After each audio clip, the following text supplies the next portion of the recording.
Hello बच्चों, welcome to our YouTube channel. तो आज हम शुरू करेंगे स्टैंडर्ड 7 मैथमेटिक्स का नया चैप्टर, एक फ्रेश चैप्टर नंबर 4, जिसका नाम है angles and pairs of angles. बहुत ही मजा आने वाला है। चलो शुरू करते हैं। सबसे पहले समझते हैं कि एंगल क्या होता है। ऐसे जब दो रेज एक पॉइंट से ऐसे निकलती है और ऐसा एरिया बनाती है, इसको बोलते हैं एंगल। ठीक है, ये जो पॉइंट बी है जहाँ से ये दोनों रेज शुरू हो रही हैं, बी सी एंड बी ए, ये पॉइंट बी को बोलते हैं वर्टेक्स। तो ये एंगल का अगर कोई पूछे आपको कि वर्टेक्स क्या है, तो वर्टेक्स है बी। और ये B A and B C, इसको बोलते हैं arms of the angle. Arms यानी हाथ ऑफ द एंगल। ठीक है, तो बी ए बी सी क्या है? Arms of the angle. अब ये एंगल का नाम क्या है? अगर इसको आपको बुलाना है, कहीं पे चल के जा रहा है और आपको इसको बुलाना है, तो कैसे बुलाओगे? ये एंगल इधर 3-4 एंगल चल के जा रहे होंगे, तो कैसे पता चलेगा कौन से एंगल को बुला रहे हैं? तो आपको इसको सही तरीके से नाम देना है। तो इसको आप नाम क्या दे सकते हैं? Angle A B C. ठीक है, आप ऐसा लिख सकते हैं, एंगल ए बी सी। ये जो सिंबल दिख रहा है यहाँ पे, ये एंगल का सिंबल है। लेकिन कोई बच्चा बोलेगा नहीं सर, मुझे तो सी ज़्यादा पसंद है, मैं सी से शुरू करूँगा। सी से शुरू कर दो। तो अगर सी से शुरू करना है तो एंगल का नाम आएगा एंगल सी बी ए। तो मैं इसको बोलूँगा और एंगल सी बी ए। तो यही एंगल के दो नाम है, या तो इसको आप ए बी सी बोल सकते हो या सी बी ए बोल सकते हो, लेकिन नाम में वर्टेक्स हमेशा बीच में आना चाहिए। देखो वर्टेक्स बी बीच में है, बाकी ए और सी अदली बदली हो रहे हैं, लेकिन वर्टेक्स हमेशा बीच में होना चाहिए। आप ऐसा नहीं बोल सकते इसको कि एंगल बी ए सी। एंगल बी ए सी बोलोगे तो रॉन्ग आएगा, क्यों? इसमें ए बीच में आ रहा है ना, ए वर्टेक्स है क्या? नहीं। तो या तो आप यहाँ से शुरू करो ए बी सी, या तो यहाँ से शुरू करो सी बी ए। दोनों में से कोई भी नाम दो, आप उसको बुलाओगे ये नाम से तो वो सुनेगा और आपके पास आ जाएगा। ठीक है, नाम समझ में आ गया कैसे लिखा? अब ये एंगल को आप देखेंगे तो ये पूरी स्पेस को ये एंगल दो पार्ट्स में डिवाइड कर रहा है। एक स्पेस जो ये एंगल के अंदर है, ये वाली जो स्पेस है ना, अब मैंने आपको बताया रेज है ना, तो कितनी भी दूर तक जा सकती है ना। तो ये पूरा स्पेस एंगल के अंदर है, इसको बोलते हैं interior of the angle. Angle के अंदर है ना, ये वाला जो पूरा पार्ट है ये एंगल के अंदर है, तो इसको बोलते हैं इंटीरियर ऑफ द एंगल। तो फिर से मैंने आपको बताया, ये जो रेज हैं ये कितनी भी दूर तक जा सकती है, आप इसको कहीं तक भी एक्सटेंड कर सकते हैं। तो यही पेज पे अगर मैं इसको एक्सटेंड करूँ यहाँ तक, ठीक है, यहाँ तक एक्सटेंड कर लिया। अगर आपको कन्फ्यूजन हो रहा है बहुत सारे एरोस देख के, मत हो कन्फ्यूज, कोई फर्क नहीं पड़ता। रे एक डायरेक्शन में इन्फिनिटी तक जा सकती है, जितना आपका पेज दे जगह उतना आगे। तो ये जो इंटीरियर इधर है, ठीक है, तो ये जो जगह है ना बाहर, ये पूरा जो जगह है उसको बोलते हैं एक्सटीरियर ऑफ द एंगल। जो अंदर है वो इंटीरियर, जो बाहर है वो एक्सटीरियर। एक्सटीरियर का मतलब ही बाहर होता है। ठीक है, तो ये जो एरिया है इसको बोलते हैं exterior of the angle, angle के बाहर वाला हिस्सा। अब मुझे बताओ, एक हिस्सा और रह गया है, कौन सा? हमने एंगल के अंदर वाला हिस्सा ले लिया, बाहर वाला हिस्सा ले लिया। एंगल के ऊपर भी तो कुछ हो सकता है ना। ये देखो ये एंगल है, तो एंगल के ऊपर जो रहता है उसको बोलते हैं ऑन द एंगल। कुछ लोग उसको बोलते हैं on the arms of the angle, क्योंकि ये आर्म्स है ना, आर्म्स मतलब हाथ, आर्म्स ऑफ द एंगल बोला था ना, तो ये आर्म्स के ऊपर जो होते हैं उसको बोलते हैं on the arms of the angle. तो समझ में आया, एंगल में 3 पार्ट्स है। एक एंगल के इंटीरियर वाला पार्ट, एंगल के अंदर वाला पार्ट, मतलब अगर मैं रे को एक्सटेंड कर दूँ यहाँ तक, तो ये एंगल के अंदर इधर आएगा। ठीक है, ये पूरा एरिया ये सब एंगल के अंदर आएगा। ये जो पार्ट है वो एंगल के बाहर वाला एरिया, ये वाला जो पार्ट है ये एंगल के बाहर वाला पार्ट। तीसरा पार्ट है एंगल के ऊपर वाला part, on the arms of the angle. आया समझ में? चलो इसके ऊपर प्रॉब्लम सॉल्व करते हैं। प्रैक्टिस सेट 15 का फर्स्ट क्वेश्चन है, observe the figure and complete the table for angle A W B. देखो एंगल ए डब्ल्यू बी, ये दिख रहा है एंगल आपको, ये आपको ऑब्जर्व करना है और ये टेबल कंप्लीट करना है। पहला पूछा है points in the interior, next पूछा है points in the exterior. Exterior मतलब बाहर, इंटीरियर मतलब अंदर। और पूछा है points on the arms of the angles. सबसे इजी क्या है? Points on the arms of the angles easy है ना। तो देखो ये आर्म्स है, इसके ऊपर कौन से पॉइंट है? Point A, point W, point G and point B. ये चारों पॉइंट आर्म्स के ऊपर है ना। ये देखो ये इसके आर्म्स है, आर्म्स का नाम क्या है? W A and W B. इसके ऊपर 4 पॉइंट है, point A, point W, point G, point B. तो यहाँ पे पहले इसका आंसर लिख देते हैं, ए डब्ल्यू जी बी। कैसे लिखेंगे? ऐसे आ जाएगा इसका answer, A W G B. ठीक है, ए डब्ल्यू जी बी।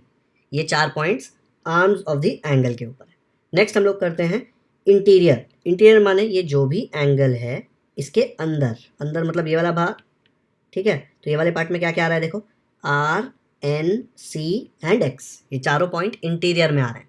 तो इंटीरियर में आप क्या आंसर लिख देंगे? Point R, point N, point C, point X. लिख दो जल्दी से, ऐसे आ जाएगा, point N, point R, point C, point X. खाली ऐसे मत लिख देना कि N R C X, teacher आपके मार्क्स कट कर देगी। पॉइंट के आगे हमेशा पॉइंट लिखना होता है। ठीक है, तीसरा क्या बचा? Points in the exterior. Exterior मतलब एंगल के बाहर, तो ये एंगल है अपना, उसके बाहर कौन कौन है? देखो point T, point you, point Q and point V, ठीक है, TUQV, ये 4 पॉइंट बाहर है एंगल के, एक्सटीरियर में है। तो यहाँ पे आंसर में लिख दो एक्सटीरियर में पॉइंट TUQV। सिर्फ TUQV नहीं लिखने का, पॉइंट भी लिखने का। कैसे लिखेंगे? ऐसे आ जाएगा पॉइंट TUQV, ये सारे पॉइंट्स एक्सटीरियर में। तो हम लोगों ने 3 चीज़ें देखी इसमें, points in the interior, points in the exterior and points on the arms of the angles. On the arms of the angles मतलब एंगल के ऊपर, ये जो एंगल है उसके ऊपर। आ गया समझ में? वीडियो पॉज करके देख लो। ऐसे मत सोचो ये क्या काम आएगा, बहुत काम आने वाला है आगे। सिंपल है ना? चलो नेक्स्ट करते हैं। नेक्स्ट कॉन्सेप्ट हम सीखते हैं एडजेसेंट एंगल्स का। एडजेसेंट का मतलब होता है बाजू वाला एंगल, ठीक है, नेबर, पड़ोसी। तो एडजेसेंट एंगल्स कैसे फाइंड करते हैं? ये इसका एक, आपको ऐसा लगेगा 2 एंगल बाजू में दिखे सीधा लिख दिया एडजेसेंट एंगल, ऐसे नहीं है, थोड़ा ट्रिकी है, अच्छे से ध्यान दो। 2 एंगल्स तभी एडजेसेंट होते हैं जब उनका वर्टेक्स कॉमन होता है, ठीक है। अब यहाँ पे ये देखो बी वर्टेक्स है, ठीक है। अगर मैं बोलूँ एंगल ABC एंड दूसरा एंगल बोलूँ एंगल DBC, ठीक है, एक एंगल मैंने बोला एंगल ABC एंड दूसरा एंगल बोला एंगल DBC, दिख रहा है ना, ABC एंड DBC, दिखा दोनों एंगल। तो ये दोनों एंगल्स मैं बोल सकता हूँ एडजेसेंट एंगल्स है, कब? जब इनका वर्टेक्स कॉमन हो। सेकेंड, इनका एक हाथ मतलब आर्म, वो कॉमन होना चाहिए। तो यहाँ पे देखो ABC एंड DBC, ये जो BC है ये दोनों में आ रहा है ना आर्म, मतलब इनका एक आर्म कॉमन है, तो मैं बोल सकता हूँ कॉमन आर्म चाहिए। और तीसरा है, ये सबसे इंपॉर्टेंट कंडीशन है, थर्ड वाला सबसे इंपॉर्टेंट कंडीशन है, इंटीरियर शुड बी डिफरेंट। मतलब क्या? ये ABC जो एंगल है इसका इंटीरियर क्या आएगा? ये आएगा। ये DBC जो एंगल है इसका इंटीरियर ये आएगा। दोनों इंटीरियर अलग अलग है ना, साथ में मिल रहे हैं क्या? यहाँ पे भी आगे जाके साथ में नहीं मिलेंगे, क्योंकि ये लाइन आगे जाएगी, इसके नीचे इसका इंटीरियर आएगा, इसके ऊपर ये ABC का आएगा, दोनों का इंटीरियर हमेशा अलग अलग होगा, ठीक है। तो इंटीरियर अलग होना चाहिए, पहले वर्टेक्स कॉमन होना चाहिए, फिर एक आर्म, एक हाथ कॉमन होना चाहिए, और तीसरा इनके इंटीरियर्स अलग होने चाहिए। तो यहाँ पे सेपरेट इंटीरियर्स होने चाहिए, ठीक है। तो ये तीनों कंडीशन यहाँ पे सेटिस्फाई हो रही है। ABC एंड DBC में वर्टेक्स कॉमन है, एक हाथ आर्म कॉमन है, और इंटीरियर सेपरेट है। तो मैं बोल सकता हूँ angle ABC and angle DBC are adjacent angles. मुझे पता है आधे बच्चे सोच रहे हैं तो कितना सिंपल है सर, इतना टाइम क्यों लगा रहे हैं इसके ऊपर। भाई नहीं है इतना सिंपल, कहीं कहीं पे ट्रिकी हो जाता है। अब मैं आपको एक ट्रिक क्वेश्चन पूछता हूँ। अब मुझे बताओ, क्या angle ABC and angle ABD, ठीक है, ABC एक एंगल है और ABD भी तो एक एंगल है ना, क्या ये दोनों एंगल्स एडजेसेंट एंगल्स हैं या नहीं है? तो सबसे पहले हम चेक करेंगे वर्टेक्स कॉमन है कि नहीं। देखो ABC और ABD में ABC का वर्टेक्स है B एंड ABD का वर्टेक्स भी है B। वर्टेक्स मतलब जो बीच में होता है ना पॉइंट, वो देखो B है ना दोनों में, तो वर्टेक्स कॉमन है, ओके, एक कंडीशन सेटिस्फाई हो रही है। एक से नहीं हो जाएगा, सेकंड कंडीशन क्या थी कि इनका एक आर्म कॉमन होना चाहिए। ABC और ABD में देखो AB दोनों बार आ रहा है ना, ABC एंड दूसरा एंगल है ABD, तो ये AB एक आर्म कॉमन आ रहा है, तो कॉमन आर्म वाली भी कंडीशन सेटिस्फाई हो रही है। तीसरा कंडीशन क्या है? तीसरा है सेपरेट इंटीरियर्स। सेपरेट इंटीरियर्स का मतलब क्या? ABC, ये ABC का इंटीरियर ये वाला पार्ट होगा, ABD का इंटीरियर क्या होगा? ये ABD पूरा इतना है, ABD का इंटीरियर ये पूरा होगा ना, आपको दिख रहा है ये पहला वाला और ये वाला दोनों आ रहा है इसके अंदर, दोनों का इंटीरियर अलग है क्या? नहीं ना, ABC का जो इंटीरियर है ये वाला पार्ट ये ABD के अंदर भी आ रहा है, तो इनका सेपरेट इंटीरियर नहीं है, ठीक है, सेपरेट इंटीरियर नहीं है। अगर तीनों कंडीशन सेटिस्फाई नहीं हो रही तो ये एडजेसेंट एंगल्स नहीं है। तो ABC एंड ABD दोनों एडजेसेंट एंगल नहीं है। सेपरेट इंटीरियर समझ में आया ना? ये जो ABC का इंटीरियर है ना, ये वाला पार्ट, वो ABD के अंदर भी आ रहा है, क्योंकि ये वाला पार्ट जो है ना कॉमन है, देखो दोनों में आएगा। अगर दोनों में एक ही पार्ट आ रहा है तो नहीं चलेगा, दोनों का एकदम अलग अलग होना चाहिए। जैसे ABC एंड DBC में देखो ABC का ये था एंड DBC का ये था, कहीं पे भी कॉमन नहीं था, ठीक है। तो सेपरेट इंटीरियर्स होना जरूरी है। ये तीनों कंडीशन हमेशा चेक करेंगे। क्या चेक करेंगे? वर्टेक्स कॉमन, या तो ऐसे लिख देना common vertex, common arm, separate interiors, ठीक है, सेपरेट इंटीरियर्स। चलो क्वेश्चन करते हैं। क्वेश्चन 2 दिया है, name the pairs of adjacent angles in the figures below. मतलब पड़ोसी एंगल, आजू बाजू वाले एंगल कौन कौन है, ये वाले फिगर में बोला है एंड ये वाले फिगर में अलग से बोला है। तो हम लोग पहले ये वाला फिगर सॉल्व करते हैं। अब ये वाले फिगर में दो एंगल लेते हैं, ए एन बी, एंड दूसरा एंगल लेते हैं बी एन सी। और भी एंगल्स है लेकिन पहले ये दो लेते हैं। कौन से दो angles, angle A N B ये वाला, and angle B N C. चलो अब यहाँ पे देखो, A N B and B N C में इनका वर्टेक्स जो है ये बीच में है एन, देखो यहाँ पे, तो कॉमन वर्टेक्स तो है।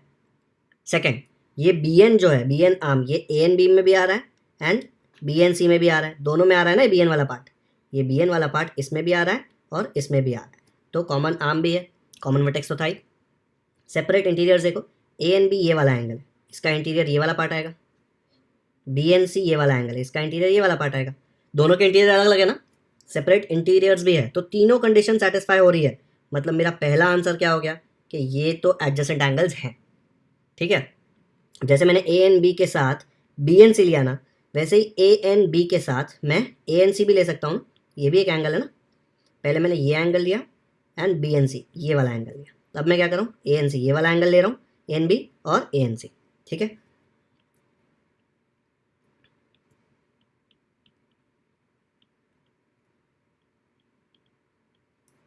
यहाँ पे अगर आपको कन्फ्यूजन हो रहा है तो देखो, एक एंगल ये है, दूसरा एंगल ये है और तीसरा एंगल ये है। तो पहले मैंने 1 के साथ 2 को लिया, अब मैंने 1 के साथ 3 को लिया। ठीक है, अब देखो ए एन बी मतलब ये वाला angle and A N C मतलब ये वाला एंगल, इसमें बीच में एन देखो इनका वर्टेक्स है, बीच में मतलब कॉमन वर्टेक्स हो गया। फिर ए एन बी में ए एन आता है एंड ए एन सी में भी ए एन आता है, तो एक कॉमन आर्म भी हो गया, कॉमन वर्टेक्स है, कॉमन आर्म है। अभी सेपरेट इंटीरियर है कि नहीं ये चेक करते हैं। ए एन बी का इंटीरियर ये वाला पार्ट है एंड ए एन सी का इंटीरियर ये वाला पार्ट है, दोनों का अलग अलग है ना, इसका ये था इसका ये है, तो सेपरेट इंटीरियर्स भी है। मतलब A N B and A N C भी एडजेसेंट एंगल्स हैं। ओके, तो देखो अब मैंने 1 के साथ 2 को लिया, 1 के साथ 3 को लिया। अब 2 और 3 भी तो चेक कर सकते हैं। 2 मतलब क्या, बी एन सी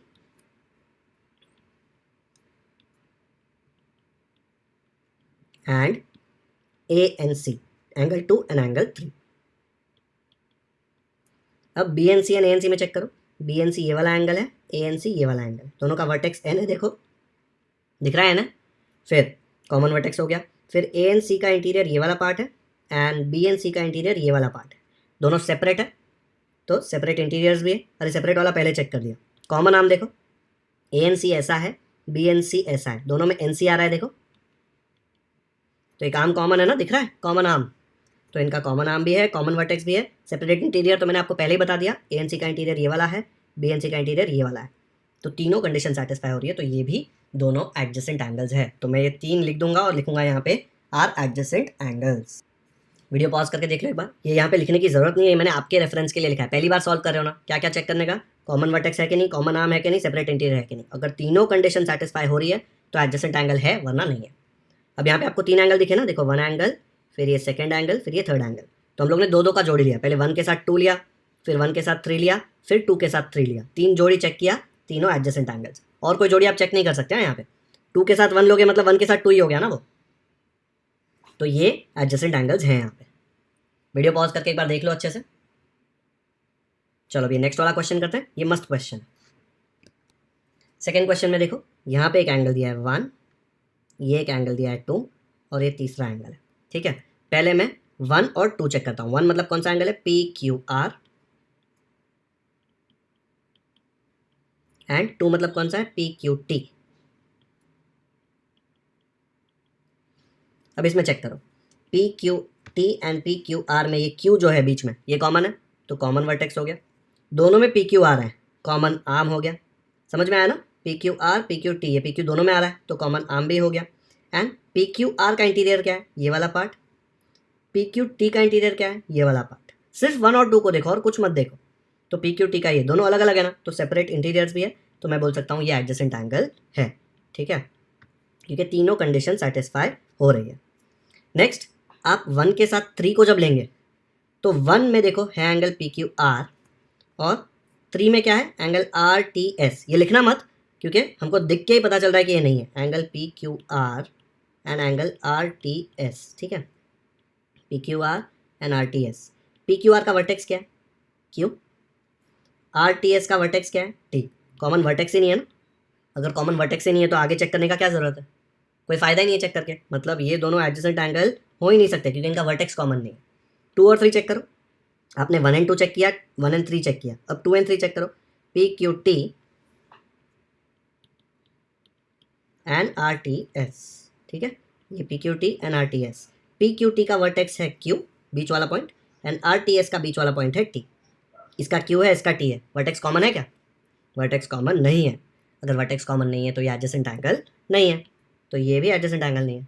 तो आपको जब टेक्स्ट बुक में लिख रहे हो, जब नोटबुक में सोल्यूशन लिख रहे हो, तो ये दिखाने की जरूरत नहीं है। मैं क्यों दिखा रहा हूँ? ताकि आपको समझ में आए कि यहाँ पे एंगल्स दिए हैं लेकिन ज़रूरी नहीं है कि वो एडजेसेंट एंगल।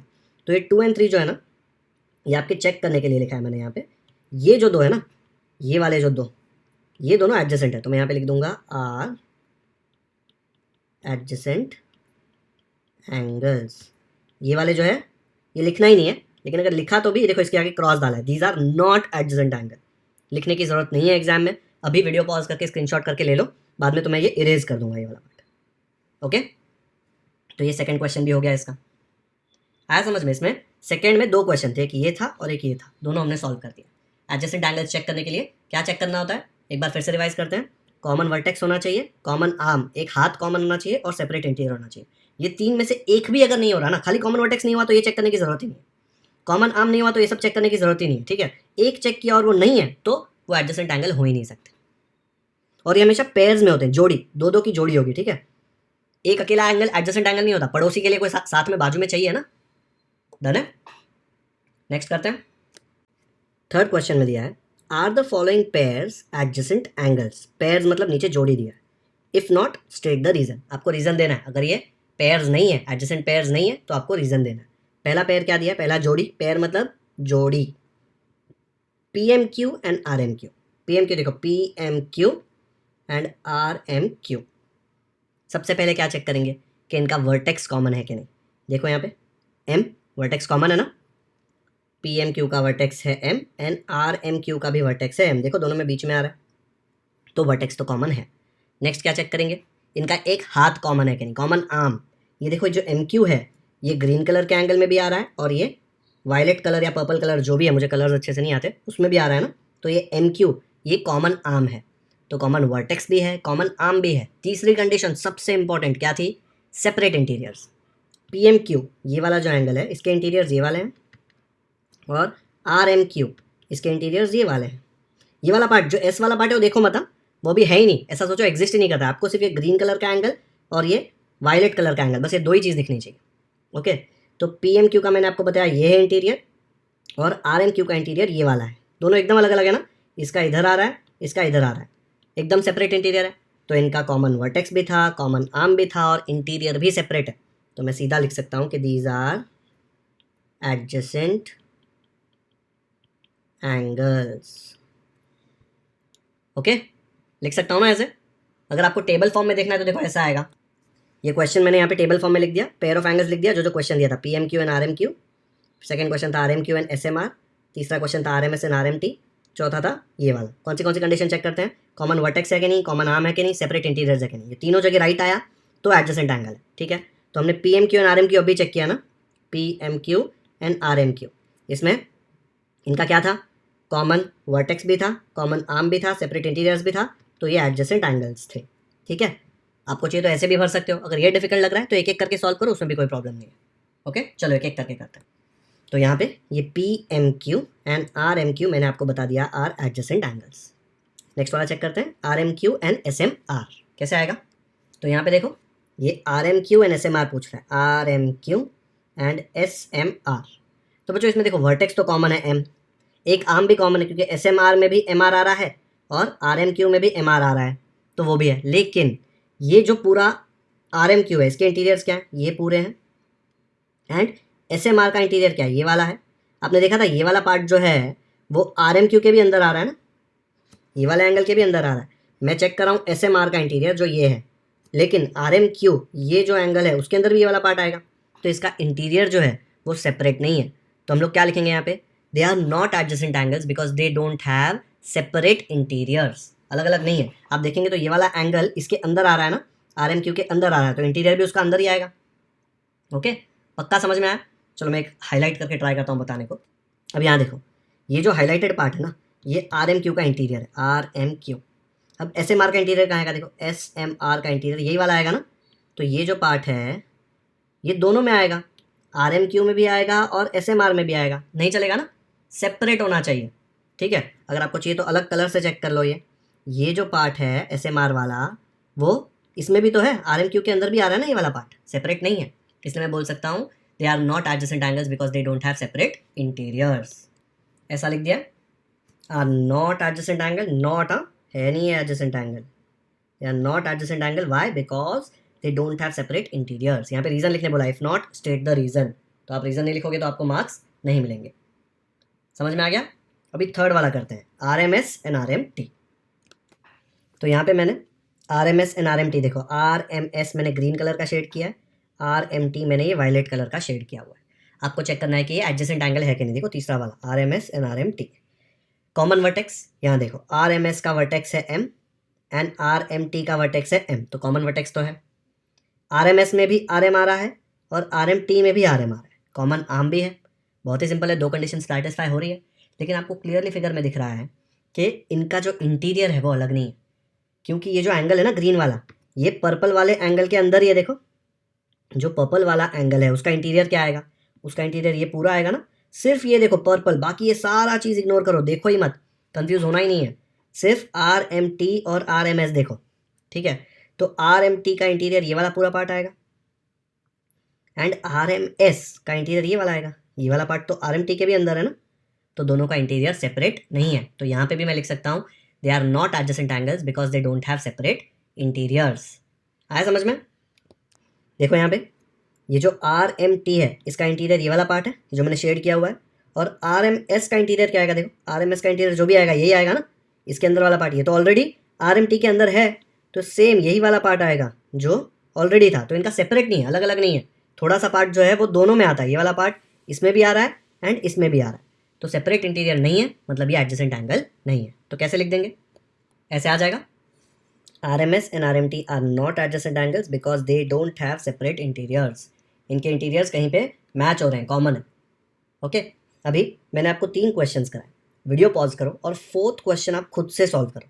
इसका मतलब ये नहीं कि मैं नहीं कराऊंगा, मैं कराऊंगा, लेकिन वीडियो पॉज करके आपको ट्राई करना है कि आपको ये समझा है कि नहीं। ठीक है, अच्छे से ठंडे दिमाग से आर्म्स यहाँ पे इमेजिन करो, कॉमन वर्टेक्स है कि नहीं, कॉमन आर्म है कि नहीं, या सेपरेट इंटीरियर्स है कि नहीं। तीनों कंडीशन चेक करनी है। तीनों कंडीशन सेटिस्फाई होगी तो मैं बोल सकता हूँ एडजेसेंट एंगल है। अगर एक भी कंडीशन नहीं सेटिस्फाई होगी तो ये एडजेसेंट एंगल्स नहीं है। ओके, चलो चेक करो 4th वाला, वीडियो पॉज कर दो जल्दी से। जिन बच्चों ने वीडियो पॉज नहीं किया अच्छे से स्माइल कर रहे हैं, सोच रहे हैं कि अरे हम तो कितने स्मार्ट हैं, खुद से सॉल्व नहीं किया। स्माइल मत करो, खुद से सॉल्व नहीं किया तो प्रॉब्लम है, सॉल्व करना है खुद से। अभी भी नहीं किया तो वीडियो पॉज करके अभी भी सॉल्व कर लो, क्योंकि अभी मैं सॉल्व करके बता रहा हूँ। फिर आपको सोल्यूशन एक बार दिख गया तो आपको तो लगेगा ये तो ईजी है, खुद से सॉल्व करके तब समझ में आएगा कि प्रॉब्लम क्या होता है। ओके, चलो तो यहाँ पे दिया है एस एम टी ये पर्पल वाला एंड आर एम एस ये ग्रीन वाला। ठीक है, तो पहले चेक करो, एस एम टी का वर्टेक्स है एम, आर एम एस जो दूसरा एंगल है उसका वर्टेक्स भी एम है, तो कॉमन वर्टेक्स है। बीच में जो पॉइंट आता है उसको वर्टेक्स बोलते हैं, दोनों का कॉमन है। एस एम टी में ये एस एम आता है, आर एम एस में भी ये एस एम आता है, तो एक हाथ जो है ये वाला जो हाथ है दोनों का कॉमन है, तो कॉमन आर्म भी है। अब सेपरेट इंटीरियर चेक करते हैं। एस एम टी ये जो एंगल है इसका इंटीरियर क्या आएगा? ये वाला पार्ट आएगा। शेड कर दूं क्या? ये पर्पल कलर में शेड कर दिया, देखो एस एम टी का जो इंटीरियर है ये वाला पार्ट है। ओके, आर एम एस का इंटीरियर क्या आएगा? ये वाला पार्ट आएगा ना। कुछ भी कॉमन है क्या दोनों में? इसका ये लाइन आगे जाएगा तो ये पर्पल वाला इसके बाहर तो आ ही नहीं पाएगा, ये है ना आगे जा सकता है, तो इधर वाला जो इंटीरियर है यहाँ रहेगा, इसका यहाँ रहेगा, मतलब दोनों के इंटीरियर भी सेपरेट हैं। तो मैं क्या बोल सकता हूँ कि दोनों एडजेसेंट एंगल्स हैं, क्योंकि कॉमन वर्टेक्स है, कॉमन आर्म है एंड इंटीरियर सेपरेट हैं। तो लिख दो जल्दी से, ऐसे आ जाएगा ना, दे आर एडजेसेंट एंगल्स। तो फर्स्ट वाला एंड 4th वाला दोनों हमने चेक किया, उसमें तीनों कंडीशन सेटिस्फाई हो रही थी। जो सेकंड और थर्ड में उसमें सेपरेट इंटीरियर्स नहीं थे, इसलिए वो एडजेसेंट एंगल्स नहीं थे। ओके, वीडियो पॉज करके एकदम अच्छे से एक बार देख लो। जो 4th वाला क्वेश्चन खुद से किए हैं, खुद से सॉल्व किए थे वीडियो पॉज करके, वो लोग कमेंट सेक्शन में मुझे बताओ क्या I solve it on my own. वो देखकर मुझे बहुत अच्छा लगता है, मुझे समझ में आता है कि आपको समझ में आ रहा है। अगर आपको नहीं समझ आ रहा तो मैं नेक्स्ट वीडियो में ट्राई करूँगा कि कुछ चेंज करूँ ताकि आपको और अच्छे से समझ में आए। इसलिए अगर फोर्थ क्वेश्चन आपने खुद से किया और आपको समझा है तो कमेंट सेक्शन में लिखिए sir I solve the fourth question of question 3 on my own, मैंने खुद से सॉल्व किया। डन है? स्क्रीनशॉट ले लिया? ओके तो बच्चों आज का लेक्चर यहीं पे खत्म करते हैं। आज हमने प्रैक्टिस सेट 15 का question number 1, question number 2 and question number 3 किया। क्वेश्चन नंबर 2 में 2 क्वेश्चन थे, दोनों मैंने कराए। क्वेश्चन 3 में 4 क्वेश्चन थे, चारों मैंने आपको कराए। फोर्थ वाला मैंने आपको खुद से करने बोला था, बहुत बच्चों ने खुद से किया होगा मुझे पता है। वो लोग कमेंट सेक्शन में लिख सकते हैं कि I solve it on my own. ठीक है, तो इसी के साथ हमारा प्रैक्टिस सेट 15 खत्म होता है। फोर्थ चैप्टर का पहला प्रैक्टिस सेट हो गया। होप करता हूँ आपको समझ में आया हो। अगर आपको ये वीडियो अच्छा लगा तो इसे लाइक ज़रूर करें। इसका लिंक अपने दोस्तों के साथ व्हाट्सएप पर शेयर करें ताकि उनको भी प्रैक्टिस सेट 15 अच्छे से समझ में आ जाए। चैनल को सब्सक्राइब नहीं किया है तो सब्सक्राइब कर दो, क्योंकि ऐसे ही सारे प्रैक्टिस सेट के डिटेल सॉल्यूशंस आपको मिलने वाले हैं। बेल आइकन पर भी क्लिक कर दो ताकि इसका नेक्स्ट प्रैक्टिस सेट जब मैं अपलोड करूँ आपको नोटिफिकेशन आ जाए और आप इंपॉर्टेंट लेक्चर्स मिस ना करें। कमेंट सेक्शन में मुझे ज़रूर बताएं कि आपको ये वीडियो कैसा लगा। Thank you so much for watching this video.